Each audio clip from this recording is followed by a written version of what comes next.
교회 여러분, 오늘 저는 경건에 이르기를 연습하라 하는 제목으로 하나님 말씀을 좀 나누고자 합니다. 경건에 이르기를 연습하라. 오늘 이 말씀에는 이 신앙생활이 귀하고 복된 것이지만 이것이 저절로 되는 것이 아니고 우리의 수고와 노력, 또 하나님을 사랑하는 그 정성 어린 마음이 필요하다는 것을 우리에게 알려주고 있습니다. 우리가 구원을 얻는 것은 우리의 노력 없이 전적인 하나님의 은혜로 이루어집니다. 그 십자가 보혈의 은혜로 우리가 구원을 받고 하나님의 자녀가 됩니다. 그런데 하나님의 자녀가 되어서 주님께서 약속해 주신 그 복과 은혜를 누리면서 살아가는 삶은 그냥 저절로 되지가 않습니다. 주님 사랑하기 위해서 애쓰는 그런 삶, 그 노력이 같이 갈 때 주님 약속해 주신 귀한 은혜와 복을 누리면서 살아가게 됩니다. 교회로 우리가 인생을 살아가면서 누리게 되는 귀한 것들이 다 그렇지 않습니까?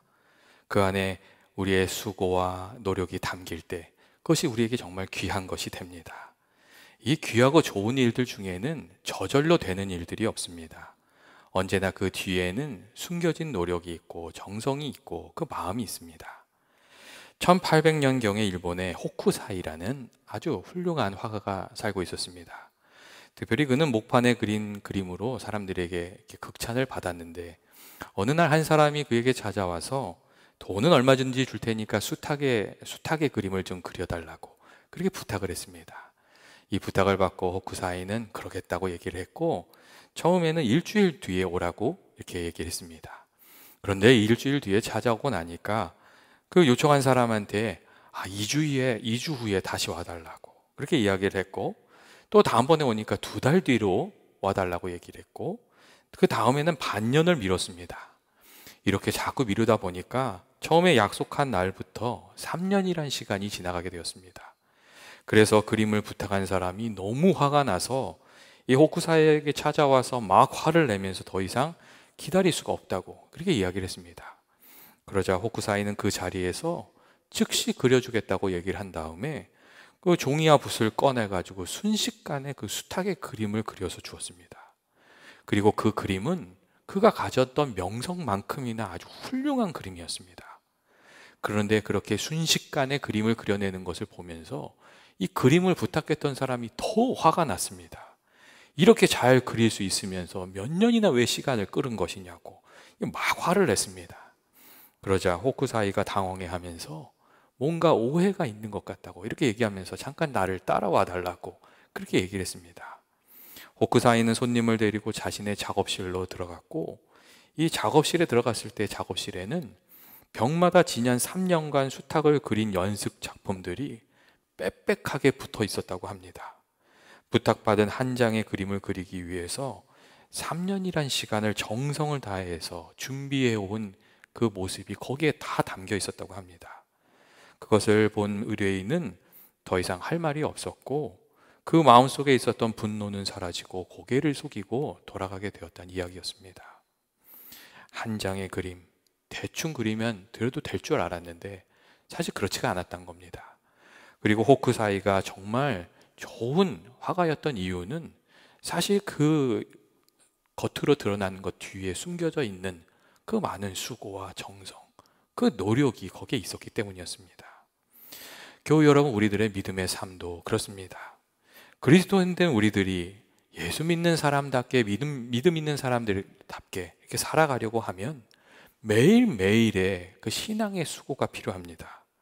그리고 그렇게 매일의 수고를 통해서 우리 신앙이 이렇게 성장해 가고 예수 믿는 사람처럼 살 수 있게 됩니다. 여러분, 영적인 삶이 그냥 저절로 되지가 않습니다. 우리가 마음을 쓰지 않으면, 훈련하지 않으면 마음이 있어도 그렇게 살지를 못합니다. 여러분, 베드로도 예전에 그렇지 않았습니까? 예수님이 기도하라고 했을 때에 그가 훈련이 되지 않으니까 기도하지 못했습니다. 그리고 주님을 위해서 목숨을 바치겠다는 고백은 있었지만 정작 그 고백을 드려야 될 때 그 고백을 드리지 못하고 3번이나 예수님을 부인하고 말았습니다.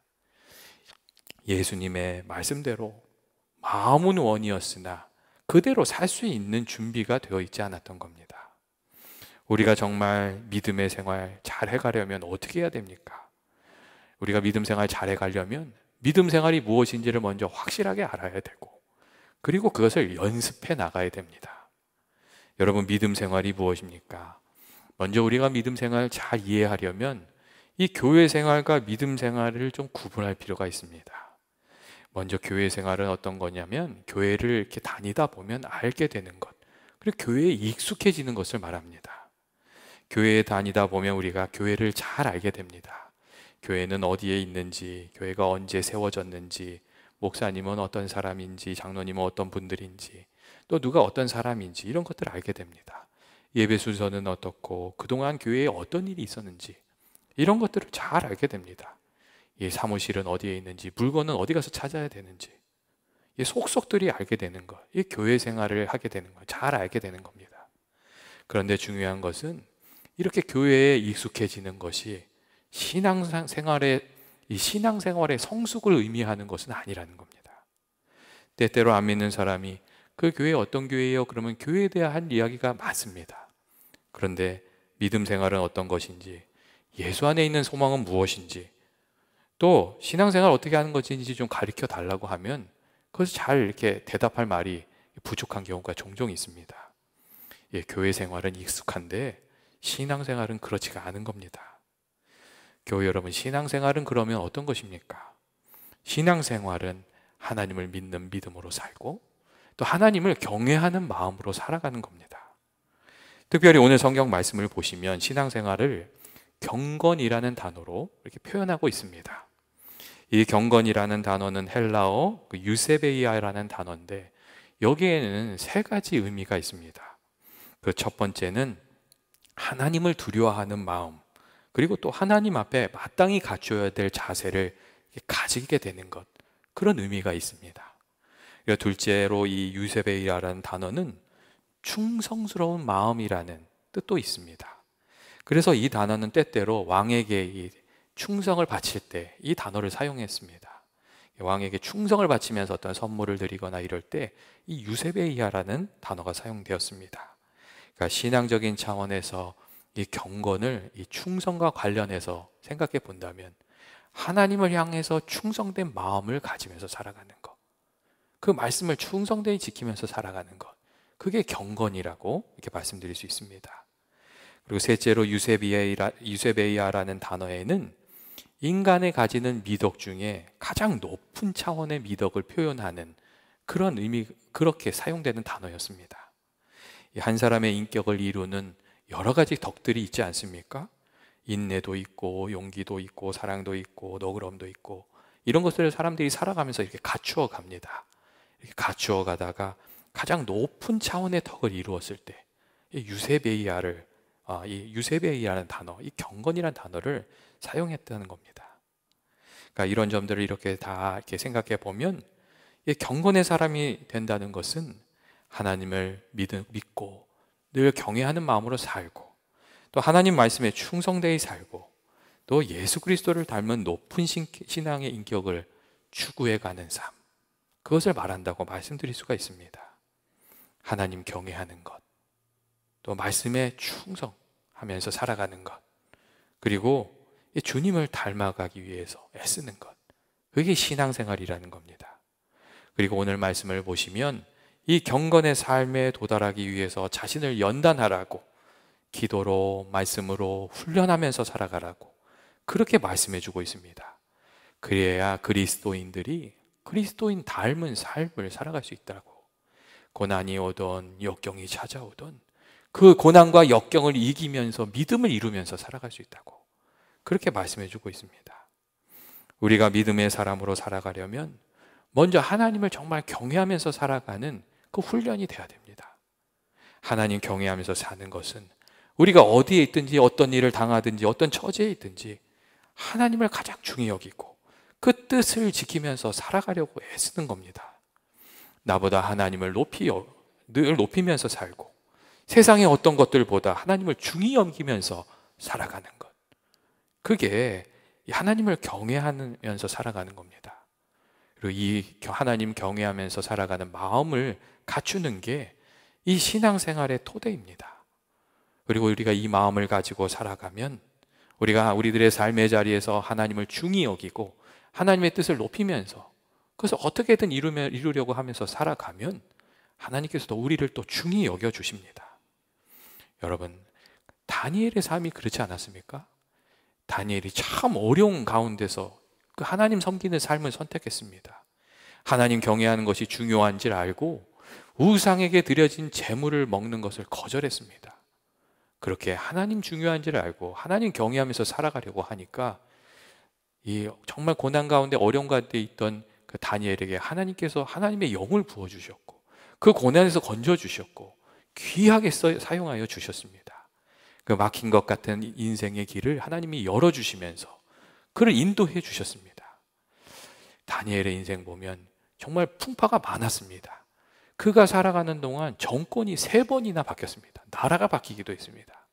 하지만 그 모든 과정 속에서도 그가 하나님을 경외하는 마음을 지키고 살아갔더니 주님께서 그를 지키시고 또 그를 높이시고 그를 인도해 주셨습니다.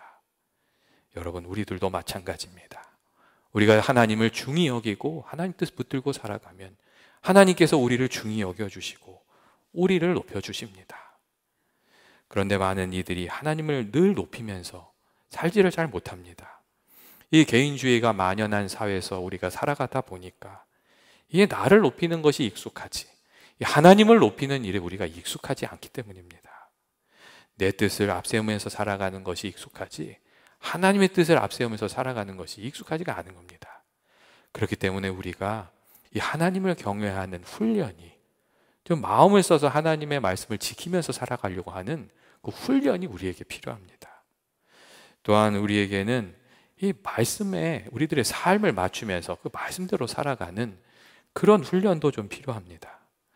오늘 말씀에도 보시면 6절 말씀 보시면 말씀으로 깨우치라는 그런 말씀이 있습니다. 사도 바울이 디모데에게 이런 얘기를 합니다. 내가 이것으로 형제를 깨우치면 그리스도 예수의 좋은 일꾼이 되어 믿음의 말씀과 내가 따르는 좋은 교훈으로 양육을 받으리라. 이렇게 이야기하는 구절이 있습니다. 내가 이것으로 형제를 깨우치면 이렇게 얘기하고 있는데 여러분, 이것이 무엇입니까? 이게 하나님의 말씀을 의미합니다. 사도 바울은 디모데에게 하나님의 말씀으로 훈련하면 그리고 그 말씀 가운데서 깨우치면 예수의 좋은 일꾼이 될 것이라고, 좋은 신앙인의 삶이 될 수 있다고 그렇게 이야기해 주고 있습니다. 여러분, 말씀대로 사는 삶은 어떤 것입니까? 그것은 우리가 말씀을 읽으면서 하나님의 법을 깨달아 알고 그 하나님의 말씀, 하나님의 그 법을 가지고 우리들의 인생을 풀어가는 그런 것을 말합니다. 세상의 법을 따라서 사는 것이 아니라 하나님의 법을 따라서 살고 하나님의 법으로 우리들의 인생의 문제를 풀면서 살아가는 것, 그게 신앙생활입니다. 그래서 오늘 말씀을 보시면 망령되고 허탄한 신화를 버리라는 말씀이 있습니다. 여기서 망령되고 허탄한 신화는 세상의 방법, 세상의 법을 말합니다. 성경은 망령되고 허탄한 신화를 버리라는 말로 우리들에게 세상의 방법으로 살지 말고 하나님의 방법으로 살아가라고, 하나님의 방법을 배우고 그것을 적용하면서 살아가라고 그렇게 말씀하고 있습니다. 주의 방법대로, 주의 법대로 우리 삶에 찾아온 문제들을 풀어가라고 그렇게 말씀해 주고 있습니다. 여러분, 신앙생활 잘한다는 것은 다른 게 아닙니다. 주의 말씀대로 우리들의 삶에 찾아온 문제들을 풀어가는 것을 잘하는 것, 그게 신앙생활 잘하는 겁니다. 그리고 이 신앙적으로 이 삶을 풀어가는 그 풀이를 잘하려면 말씀을 붙들고 문제를 많이 풀어봐야 됩니다. 말씀대로 살려고 하는 도전을 수차례 하면서 우리가 그 삶을 더 잘 살아가게 됩니다. 예전에 제가 어떤 분에게 이런 이야기를 들은 적이 있습니다. 수학을 공부할 때 문제가 있고 법칙이 있고 풀이 과정이 있고 정답이 있다는 겁니다. 그래서 문제를 풀려면 먼저 법칙을 배워야 되고 그 다음에는 문제를 많이 풀어봐야지 잘 푸는 사람이 된다는 그런 이야기였습니다. 문제를 알고 법칙을 알아도 답을 알아도 이 풀이 과정을 약하면, 풀이를 하지 못하면 그건 아는 게 아니라고 그런 얘기를 했습니다. 사실 공부하는 것은 풀어가는 과정을 배우는 것이라고 그런 이야기를 했습니다. 그런데 신앙생활도 여러분 비슷한 점이 있습니다. 신앙생활의 첫 번째 단계가 말씀을 읽고 말씀을 배우면서 하나님의 법을 배워가는 것이라면, 두 번째 단계는 그 하나님이 주신 법을 가지고 우리들의 삶의 문제를 풀어가는 것을 배우는 겁니다. 하나님 말씀을 가지고 우리 삶에 있는 죄의 문제를 어떻게 풀어야 되는지, 또 고난 중에는 우리가 어떻게 그 삶의 문제를 풀어가야 되는지, 미워하는 사람은 어떻게 대해야 되는지, 우리 삶에 찾아온 문제들을 한 가지 한 가지 말씀의 기준을 붙들고 풀어가는 것, 그게 신앙생활의 두 번째 단계입니다. 사실 하나님의 말씀을 가지고 이 법대로 푸는 것이 쉽지가 않습니다. 하지만 우리가 말씀을 붙들고 그 말씀대로 살려고 하고 그 말씀대로 우리들의 삶의 문제를 이렇게 씨름해 나아가면 하나님께서 우리들에게 지혜를 주시고 또 하나님 도와주시고 그 과정을 통해서 하나님과 가까이 살아가는 진짜 믿음 생활을 하게 됩니다. 이것이 정말 참된 경건에 이렇게 나아가는, 참된 경건을 훈련해 가는 그런 과정입니다. 때때로 사람들 중에는 정답은 아는데 문제를 잘 풀지 못한 사람들이 있습니다. 이렇게 되어야 된다, 저렇게 되어야 된다, 정답을 잘 압니다. 가정은 화목해야 되고 교회에는 그 사랑이 있어야 되고 우리는 복음 전하는 사람이 되어야 되고 또 고난 중에는 하나님을 진짜 붙들어야 된다, 이 정답을 압니다. 그런데 그 삶 속에 풀이 과정이 없는 경우가 많이 있습니다. 그런데 풀이 과정이 없으면 진짜 신앙생활을 하는 게 여러분 아닙니다. 하나님의 말씀에 순종해서 우리 인생에 문제가 있을 때에 그 말씀대로 기도하면서 또 말씀이 그 법대로 살아가는 것, 씨름해 가는 것, 그 풀이 과정이, 그 씨름의 과정이 있어야 참된 신앙생활을 하는 것이라고, 믿음 생활하는 거라고 그렇게 말씀드릴 수가 있습니다. 오늘 우리가 이렇게 신앙생활을 하고 있는데 이 신앙생활 하는 것이 너무나도 쉬우면서 어려운 시기가 되었습니다. 신앙생활 하는 거 쉽다고 말씀드리는 이유는 우리가 하나님의 말씀이 무엇인지 그 법이 무엇인지 배우기가 너무 쉬워졌다는 것입니다. 요즘에는 인터넷 검색만 조금만 해보면, 유튜브에 조금만 찾아보면 믿음 생활을 어떻게 해야 되는지 우리가 알기를 원하는 정보들이 아주 흘러 넘칩니다. 신앙생활을 어떻게 해야 되는지 우리가 쉽게 배울 수 있습니다. 그런데 동시에 신앙생활이 어려운 상황이라고 말씀드리는 이유는 우리가 처해 있는 이 상황이, 이 정보는 얻기 쉽지만 그 법을 가지고 씨름하면서 살아가는 것은 쉽지 않은 상황이기 때문입니다. 특별히 코로나 바이러스 이후에 우리가 믿음 생활하기가, 믿음 지켜가기가 참 어렵게 되었습니다. 마음껏 나와서 기도할 수도 없고 예배할 수도 없고 우리가 각자 이렇게 서로 만나서 격려할 수도 없고, 이 믿음 생활이 이렇게 격려하면서 서로 만나면서 이렇게 해갈 때 더 힘이 나는 그런 부분이 있는데 사실 현재는 우리가 그렇게 할 수도 없습니다. 이게 각자 다 전쟁을, 믿음의 싸움을 잘해야 나가는 그런 상황이 된 겁니다. 또한 우리가 지금 씨름해야 되는 그 씨름이, 믿음의 씨름이 인내의 씨름입니다. 우리가 맺어가야 될 열매 중에 제일 맺기 어려운 게 인내의 씨름입니다. 인내의 열매입니다. 그런데 우리들이 지금 겪고 있는 이 문제가 우리가 믿음으로 이렇게 싸워가고 풀어가야 될 문제가 그런 문제입니다. 우리가 지금 뭐 어떻게 한다고 해가지고 상황이 그렇게 쉽게 바뀌는 것이 아니기 때문입니다. 이 시기에는 정말 우리가 믿음과 기도로 인내로 뚫고 나아가야 하는, 그렇게 우리들의 삶의 문제를 풀어나가야 하기 때문에 사실 오늘날 우리가 믿음 생활하기가 조금 어려운 점이 있습니다. 하지만 우리에게 소망이 있는 것은, 우리가 낙심하지 말 것은, 어려울 때 우리가 하나님을 붙들면, 우리가 큰 어려움 가운데 주님을 믿고 나아가면 하나님께서 베풀어 주신 은혜가 크고 놀라운 것이기 때문입니다. 여러분, 어려울 때 하나님께서 더 큰 은혜를 주십니다. 고난 중에 주님께 부르짖을 때 주님께서 더 큰 은혜를 베풀어 주십니다. 그리고 이 상황을 우리가 믿음의 싸움을 잘 싸우고 믿음으로 나가면 더 큰 믿음의 담력을 얻게 됩니다. 사실 믿음의 사람들 중에 어려움이 없었던 사람은 아무도 없습니다.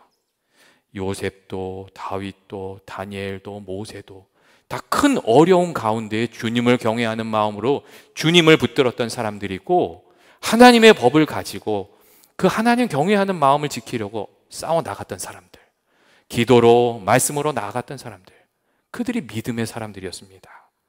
그리고 그들이 그렇게 믿음으로 나아갈 때 하나님께서 은혜를 베풀어 주셨습니다. 여러분, 우리들도 요셉처럼 우리들의 문제를 놓고 좀 하나님의 법에 따라서 문제를 좀 풀어갈 필요가 있습니다. 또 아브라함처럼 다니엘처럼 우리들의 문제를 기도하면서 믿음으로 간구하면서 이게 좀 싸워 나갈 필요가 있습니다. 그리고 우리가 이렇게 씨름해 나가면 하나님께서 반드시 도와주실 겁니다. 여러분, 저희 가정에도 예전에 많은 어려움이 있었습니다. 근데 그때에 주님을 사모하는 마음이 있고 또 가족들이 다 서로 사랑하는 마음으로 하나 되면, 그 믿음 안에서 하나 되면 그 어려움을 이겨낼 수 있었습니다. 여러분, 집이 다 가족들이 뿔뿔이 흩어져도 서로 사랑하고 격려하고 의지하면 그 어려움을 믿음으로 서로 이렇게 격려하면 이겨나갈 수 있는 힘이 거기서부터 나옵니다. 교회 여러분, 우리가 이 하나님을 정말 붙들면 어려운 가운데서도 하나님이 이렇게 열어주시는 그 은혜를 경험하게 되는 겁니다. 마지막으로 우리가 믿음 생활과 관련해서 늘 살펴야 될 것은 우리가 맺고 있는 열매가 무엇인가를 살피는 겁니다.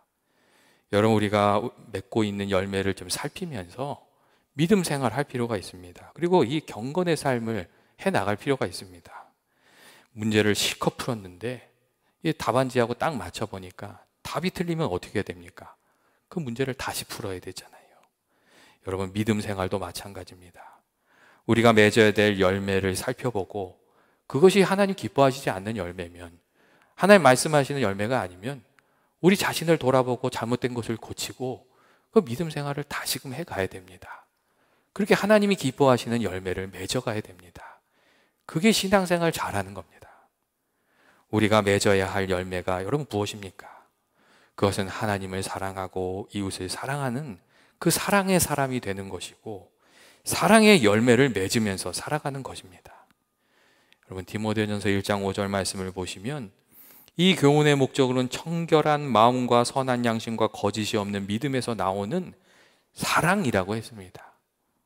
그리고 예수님께서는 사랑의 계명을 주시면서 너희가 서로 사랑하면 이로써 모든 사람이 너희가 내 제자인 줄 알리라, 이렇게 말씀해 주셨습니다. 사랑의 사람이 되는 것, 하나님을 날마다 더욱 사랑하는 사람이 되고 또 우리들의 삶의 자리에서 사랑의 열매를 맺으면서 살아가는 사람이 되는 것, 그게 우리가 배우고 힘써야 할 믿음 생활이고 신앙 생활이라고 그렇게 말씀해 주고 계시는 겁니다. 우리가 이렇게 하나님 뜻대로 믿음 생활하는 것이 때로 힘들 때가 있습니다. 하지만 우리가 그 길을 성실하게 신실하게 걸어가면 그 길의 끝에 하나님께서 약속해 주신 복이 있고 또 그 길을 걸어가는 동안 주님께서 주시는 은혜가 있습니다. 하나님의 도움이 거기에 있습니다. 또한 마지막 날에 우리들이 하나님 앞에 부끄럽지 않은 인생이 됩니다. 그래서 오늘 말씀을 보시면 경건의 훈련은 금생과 내생의 약속이 있다고 그렇게 말씀해 주고 계십니다. 교회 여러분 어떤 믿음의 싸움을 해가고 계십니까? 저는 연합의 모든 교우들이 이 어려운 때에 더욱 기도하면서 하나님께 나아가게 되시길 바랍니다. 그리고 늘 하나님을 중히 여기고 주님을 경외하는 마음으로 살고 또 말씀으로 이렇게 훈련을 받아서 하나님께서 약속해 주신 귀한 은혜의 열매를 거두며 살아가는 저와 여러분 되시기를 주님의 이름으로 축원드립니다. 같이 기도하시겠습니다. 사랑과 은혜 많으신 하나님 아버지, 우리가 늘 하나님을 가까이 하며 신실하게 믿음의 삶 살아가기를 원합니다. 말씀을 읽을 때 주님께서 저희 심령 가운데 찾아와 주셔서 주의 말씀을 우리에게 가르쳐 주시고 그 법을 깨닫게 하시고 그 법을 가지고 이렇게 주의 말씀을 붙들고 살아가는, 하나님을 바르게 섬기며 살아가는, 그리하여 참된 경건에 이르는 저희 모두가 되게 하여 주옵소서. 예수님의 이름으로 기도합니다. 아멘.